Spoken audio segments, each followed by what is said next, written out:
Now, when the internet was invented, search algorithms were there to serve the customer, which was you. The whole purpose of a search engine was to make sure that you actually find what you're looking for, and more importantly, that you find it fast. However, there is a change in thinking, okay? The companies, they believe that you are a person willing to snap. Like you're an unhinged individual, and at any second, if you see something in our computer screen, you're going to snap. You're going to do something bad for society. And this is why they need trust and safety. In other words, they need to manipulate the search engines so that when you go looking for something, you don't find what you actually want to look for. You find the safe thing that the companies want you to find. So for instance, if a company thinks that Donald Trump is a dangerous individual and it would be great harm for America if he gets elected, then when you go and you search on your computer, you should only find informations that are negative towards Donald Trump, right? In order to make you feel atomized, in order to make you feel that you're alone in the support for the Republican nominee. And this is exactly what we're seeing here. Google, for instance, was caught changing the definition of bloodbath. Now, we do live in the age of the soundbite. We do live in the age of the TikTok video, and more importantly, in the age of the headline. Most people do not even read articles anymore. They just wake up in the morning before they go to work. They scroll down and they look at the headlines that are coming, and that's it. So, Donald Trump, in one of his speeches, I even made a video showing it, he basically said that China is trying to move the automobile industry into Mexico because it's cheaper to make cars there. And then they want to sell those cars into America. So they're basically doing this thing in order to avoid taxes.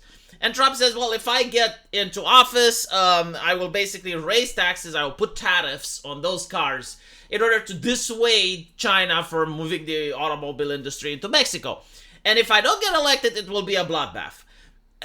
Now, as you can see at the definition of the word bloodbath, it actually includes the idea of an economic downturn. It includes like an economic catastrophe, if you will. It's a metaphor. And CNN has used it all the time. The Democrats use it all the time. But they have worked really hard in creating the image that Donald Trump is this unhinged maniac. And he's basically trying to say, well, if I don't get elected, then civil war, Tim Pool will get his wish. Obviously, this is not the case, right? But they have done their best in order to hype it up. And now it seems that they went and they changed the definition. And you can see it just happened a couple of days later. It went from including the economic metaphors, such as a period of disastrous loss or reversal. The example was a few mutual funds performed well in the general bloodbath of the stock market, to now only including violence, and saying that he allowed the protest to go forward despite warnings that it would spark a bloodbath, right? So like, it's specifically tailored for the Trump narrative. Like it is catered and designed for that. And this is not the first time it happens. We also noticed it during the pandemic by changing the definition of vaccines. And we also noticed when Amy Coney Barrett was nominated to the Supreme Court. Now, she said the word sexual preference. And immediately there was this outrage from the American left, and especially the academia, saying, oh no, that's a bigoted thing to say. We do not use the word preference anymore. We actually now use orientation. And because she used preference, clearly she is against gay people. And they changed the definition in the fucking dictionary, right? Like, they're changing definitions in the dictionary for the current day. It's not like people are using words in different ways and they're noticing that. No, it's like purely cynical political reasons. Now, the interesting thing of it is that back in 2016, when I said that this is happening, when I said that, hey, search engines are now becoming pitch engines, like you're getting what the company wants you to see, or that definitions in the dictionaries are being changed in order to fit political interests. And unfortunately, I would go even further and I would say that even in the medical field, there are many things that are being changed, but we shouldn't talk about those. The main point being is that there is an effort to manipulate the public. There is an effort not to provide a service to the public, which used to be a search engine that people could find whatever they wanted, but to make people feel atomized, to make them feel that their opinions are wrong.